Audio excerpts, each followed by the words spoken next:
Hello, everyone. My name is Riana, as you already know, and today I will be talking about Swift testing, the brand new testing framework, which was announced during the latest WWDC last year. But before we dive into the topic, I would like to ask you guys a question. Do you actually write unit tests? And if you do, please raise your hand. I'm just curious to see how many of you. Oh, wow. Okay, I can see quite a few hands up, which is amazing, guys, because it means that you understand the importance of unit tests and hopefully allocate your time for writing them. So I have one more question, though. Do you still use XCTest when writing tests? Or maybe some third-party framework? Okay, I can see quite a few hands up. Well, which is quite natural, I think, because it means that XCTest has been the only native solid solution to write unit tests in iOS up until very recently. So XCTest has been around since 2016, actually, when it was first announced during WWDC. And before XCTest, well, let's say there were solutions before, but they were not as clear and good as XCTest. So actually, XCTest transformed writing unit tests into a trivial task for iOS developers. It supports both Objective-C and Swift, and it was a solid solution at the time.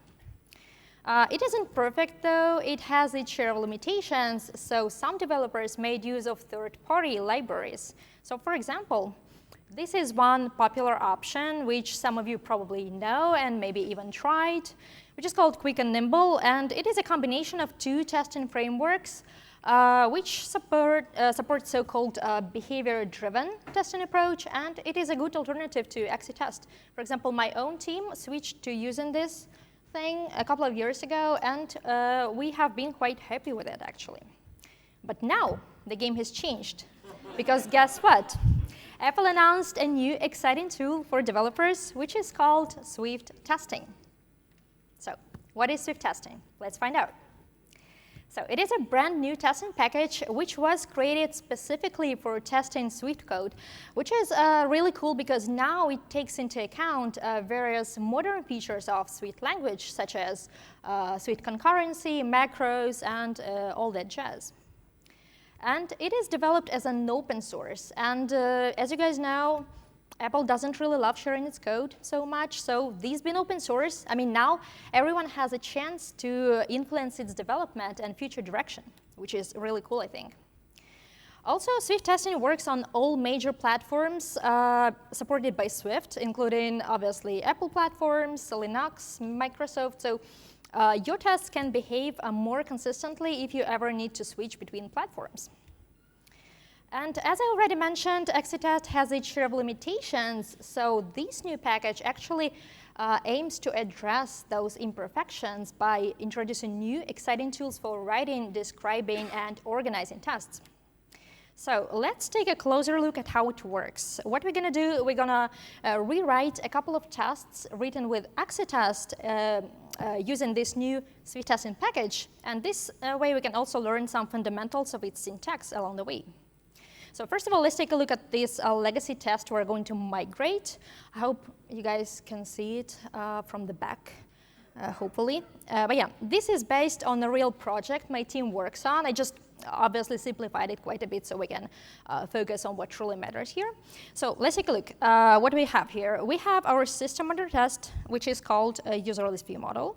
And we're testing user search functionality here. So let's take a look at the function. So we have a set of mock users, and then we initialize the services we need for the function, for the test function and the system under test itself. Then we call the function that we actually want to test, and finally we call the assertion line to make sure that the result matches the expected outcome. So as you can see, this is a pretty simple test. Let's try to create a new test, the same test, basically using Swift testing. So to start using Swift testing, all we need to do is import the package. And it can be done as easy as calling this line at the top of our file, and we're good to go. Next, we want to create a struct that will hold all of our tests for user list view model. You might be wondering, why do we want to create a struct instead of a class like we did in XCTest, if you remember? So in XCTest, we group related tests into a test class because it needs to inherit from XCTest case, as you probably remember. But in Swift testing, if we want to group tests together, we also want to put them in a Swift type. But in case of Swift testing, it doesn't need to inherit from anything. So we can easily replace class with a struct. And the reason is pretty simple. It is just generally better to use a struct over a class when possible, because it helps the Swift compiler to enforce concurrency safety. So let's get back on track. Let's get back to creating our test. First of all, let's add our system under test, because obviously we're going to need that. Next, let's create our first test using Swift testing. It can be done using a new attribute called test, which indicates that a function is a test. So essentially, we just create a function, add this attribute, and Xcode recognizes this piece of code as a test. As for the name of the test, unlike in XCTest, finally, we don't need to start the name of the function with a test word anymore. So this means that the name can be shorter and more readable right off the bat, which is amazing, I think. And as for the content of the test, I have added exactly the same code as we had in our old test, except for this line. So in Swift testing, instead of using XCTassert, obviously we use so-called expect macro, which performs an expectation, and as you can see, provides much better readability. And expect macro is quite flexible. You can pass any expression, including operators, method calls, pretty much anything you can think of. And as you probably know, XCTest has over 40 functions to assert test requirements. Quite a lot, right? Not even mentioning that you have to either memorize all of them or look them up every time you need one. With Swift testing, we can just use this one expect macro. It covers pretty much anything you can think of. So I think it's already a great improvement compared to XCTest. So this is how our new test will look in Test Navigator. So I think it's very similar to how it was in XCTest. The name is still not very much readable, but we can improve that later. So as you can see, Xcode recognizes this piece of code as a test and adds a run button alongside it. So we can click on that button, and the test will run, eventually passing or failing. Oh, in our case, it is passing, which is fantastic. But let's check out what's going to happen if it fails. So I'm going to just change the value to 2 to make our test fail deliberately. And as you can see, we received the error message on the right side. So let's compare it with XCTest. It does look quite similar, at least in this specific case, I would say. The biggest difference here is that in case of Swift testing, we can actually expand the error to get a more detailed and readable explanation, which is a significant advantage compared to XCTest, where we didn't have this feature. Well, in this specific scenario, the error itself and the test is quite straightforward, so maybe it is kind of difficult to fully appreciate this new feature based on this specific example, but trust me, if the error was more complex, it would definitely provide a valuable assistance. So let's compare the two tests side by side.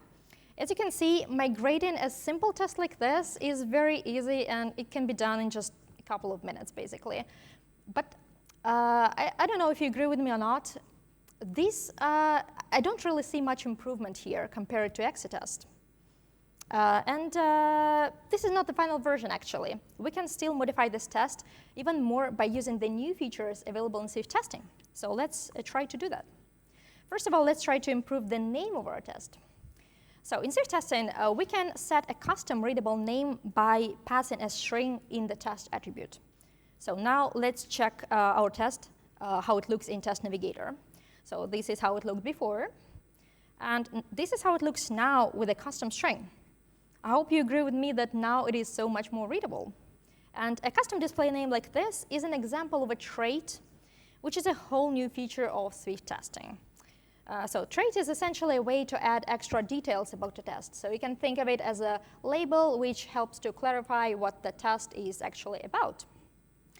For instance, you can use traits to give a test a custom name or description, just like we did a moment ago, or specify the test behavior, or add conditions for when a test should run.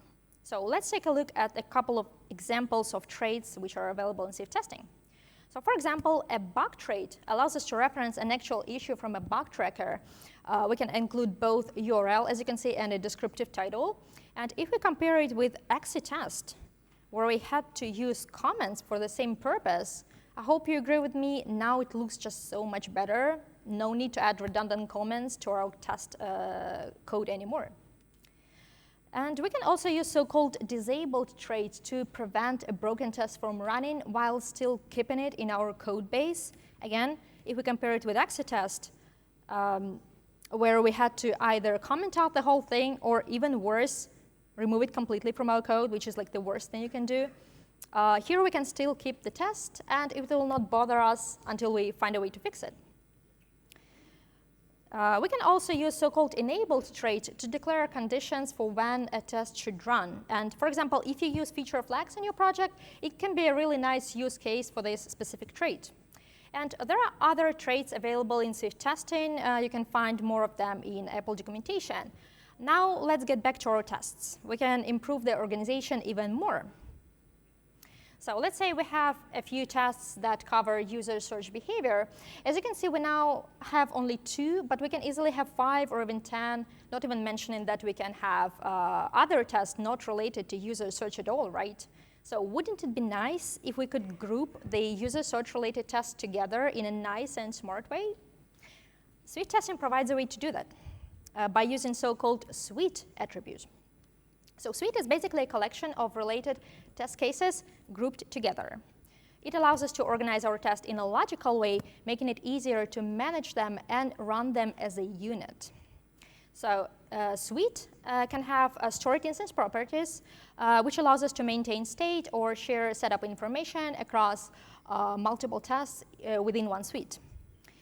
And each instance of a suite is going to be initialized once per test case, meaning that if, for example, we define storage instance properties, they're going to be reset for each test case, making sure that tests remain isolated. So getting back to our example, we can create a suite specifically for search-related tests right inside our main struct, just like this.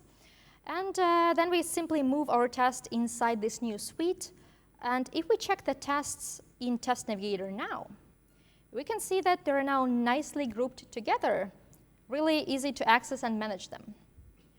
And because Xcode will create a separate instance of this suite for each of these 2 test cases, we can now remove the array of mock users from the test functions and store it as a suite property, removing redundant code. But what if we wanted to group tests that don't belong to the same suite or even the same file? Can we actually do that with Swift testing? And the answer is yes. Swift testing provides a way to do that too. Swift testing supports assigning custom tags to tests using so-called tag attribute. So you can create your own set of custom tags, which can represent pretty much anything you can think of. So for example, in our project, it makes sense to create tags based on the features we work on. So we can then access the tests related to a specific feature, even if they belong to different files. So let's say I created a user search tag. And this is how we can assign it to a relevant test using tags attribute. We can even add multiple tags to a single test, which allows us for more flexible grouping and filtering based on different criteria. I think it's amazing. So all the custom tags will be listed inside the Test Navigator, making it very easy to view and manage them. You can even run all the tests associated with a specific tag all at once. And of course, you can see a list of tests related to a specific tag in Test Navigator. It makes the test organization hierarchy so much more accessible and customizable. But that is not all. Cool features actually continue, so we can organize our test even better. So let's take a look at these 3 tests we have here. This one tests user search behavior by passing a username. This one does the same by passing a tenant name. And this one checks if the user account returns the entire list of users if the search term is an empty string. So these 3 tests cover different aspects of user search, but I hope you agree with me, they're all quite repetitive, right? So instead of doing this, we can actually transform them into a single test by using a feature called parameterized testing. It allows us to run the same test logic with different input values, making our tests cleaner and more efficient. So let's take a look at how we can apply it to our situation. So first of all, first thing we need to do is add parameters to our function. So in our case, we're going to need a keyword parameter for search term and a user count parameter to check if the test passes or fails based on specific expected outcome. So next, we want to pass the actual test values using arguments parameter, just like this. And now we can change the name of the test actually to a more general one, because now it can support different search scenarios. And then we can replace hard-coded values with the parameters we just passed in our function. And here's the final step. We can pass all the arguments for all 3 of our tests. And now let's check how it looks in Test Navigator. So as you can see, each individual argument is shown as if it was a separate test. You can even run each of them separately. Isn't that cool? So let's compare before and after. And as you can see, parameterized testing makes the test shorter and cleaner, and also it makes it really easy to add more arguments and expand the test coverage. And I honestly think it's one of the most amazing features of Swift testing. And there are many more new features available in Swift testing. Unfortunately, I cannot cover all of them in this short session, but I highly recommend checking out the documentation provided by Apple. You can also check the 2 sessions available from WWDC. It offers a lot of information for you to get the most out of Swift testing.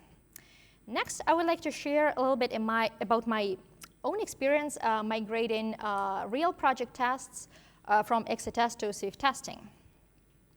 So first of all, I know this one is like pretty obvious. Please don't laugh, but you're going to need Xcode 16 or higher, which you probably already have.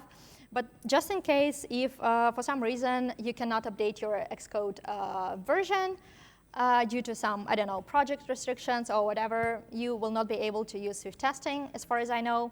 So just something to keep in mind, basically. So what is really great is that Swift testing allows for gradual migration. You don't actually need to create a separate test target specifically for Swift testing. You can simply add your new test files in the existing target. Moreover, you don't even need to create a separate file.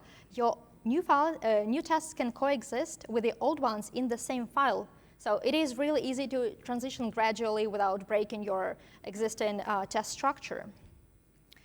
Another thing that I really love is, of course, parameterized testing, which we already covered in this session, obviously, but it is really handy when we need to test enum values. So for example, in our project, we have a lot of enums. It can be something, some different error types, or it can be something related to business logic. Anyways, covering all the enum values in a test can be quite heavy, because you have to either write a separate test for each value or use a for loop or for each loop inside a single test, which is not considered a good practice, actually. So here's an example from our legacy code base where we cover a list of specific errors inside a test using a for each loop, as you can see. And why this is not the best approach? There are several reasons for that.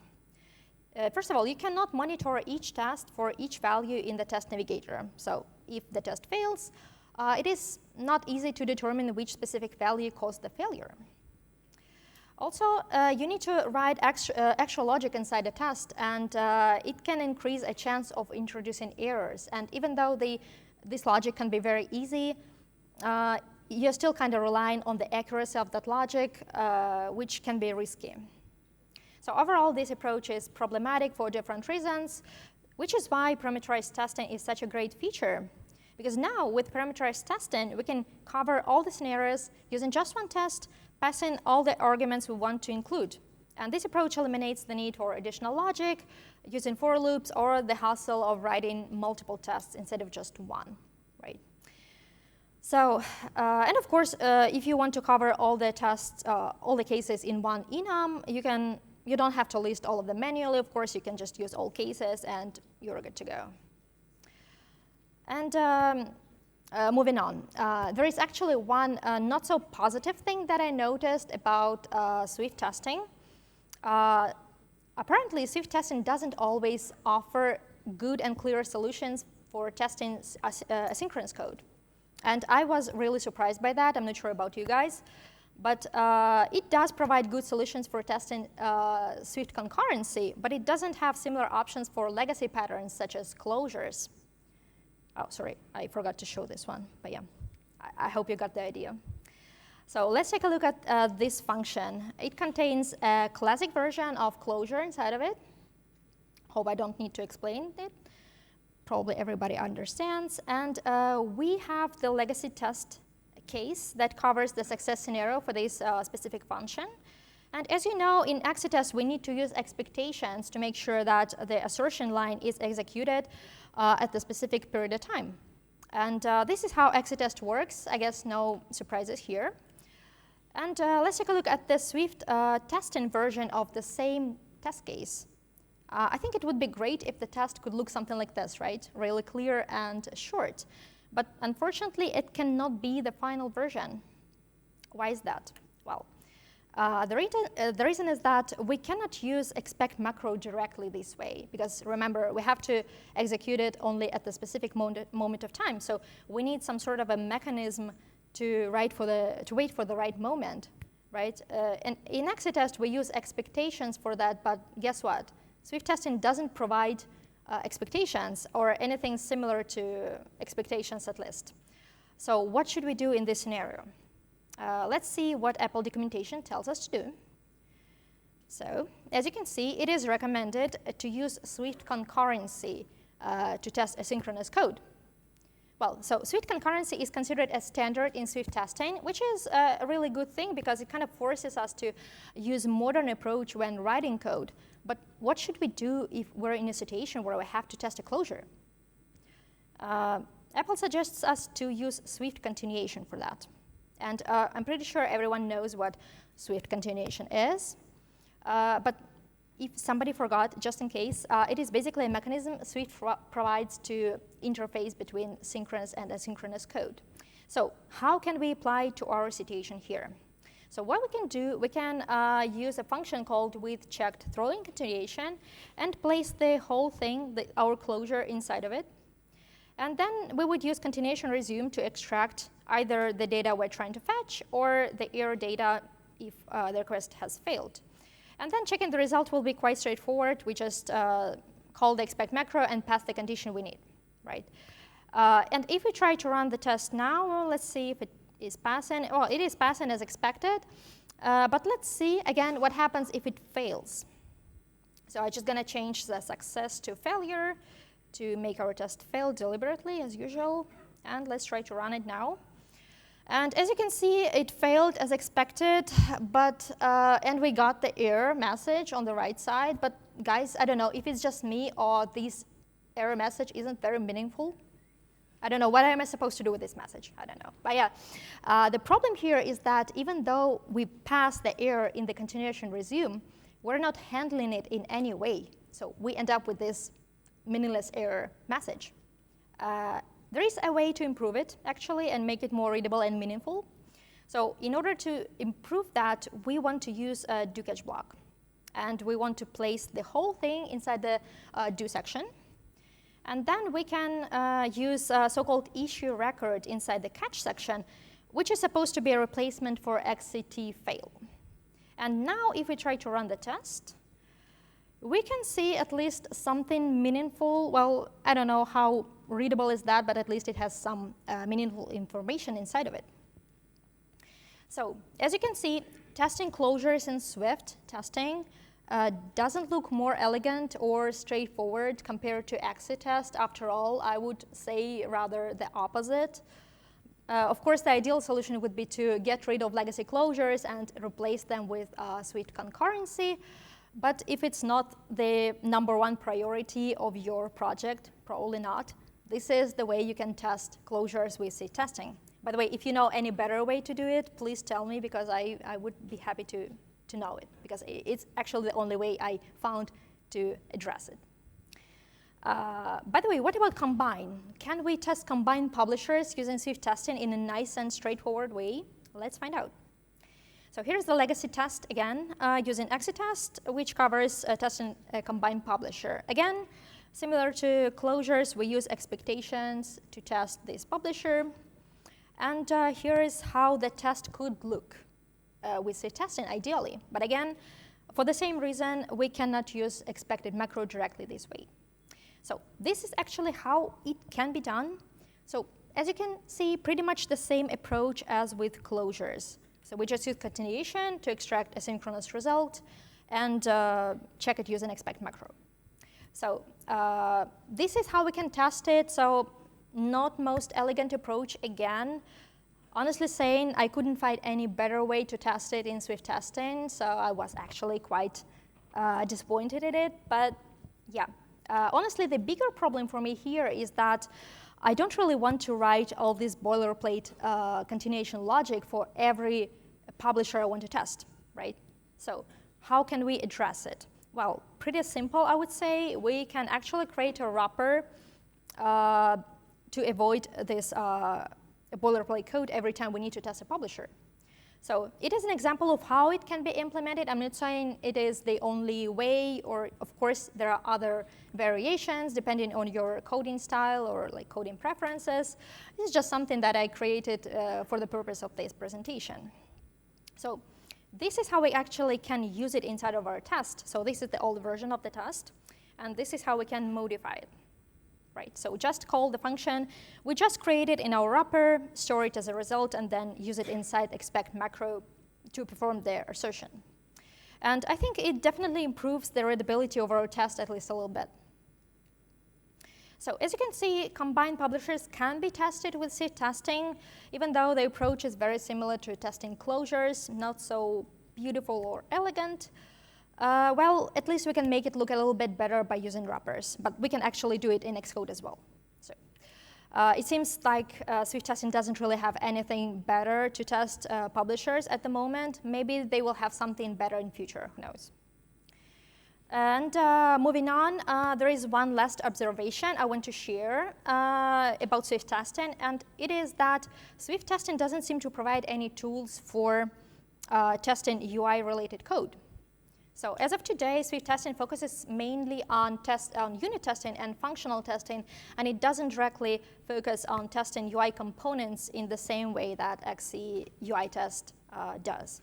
That being said, you can still use Swift testing to test logic behind UI components, such as view models or state management, but for direct interaction with UI elements, such as, I don't know, tapping buttons, sliding, or responding to other user interactions, you would still have to rely on something like XCTest or maybe another library, some third-party library with similar functionality. So I would like to kind of summarize a little bit for what we already covered in this session and mention a few things what I think you should be mindful about when transitioning to Swift testing. So when you try to adopt Swift testing in a large code base, I would definitely recommend to start by integrating it gradually. Maybe start with a new feature or maybe some isolated module instead of refactoring the entire test suite all at once.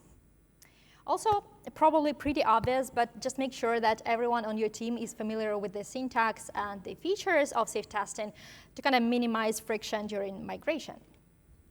And also be mindful of maintaining test coverage while avoiding excessive test duplication, because it is something that can easily happen during a migration like this.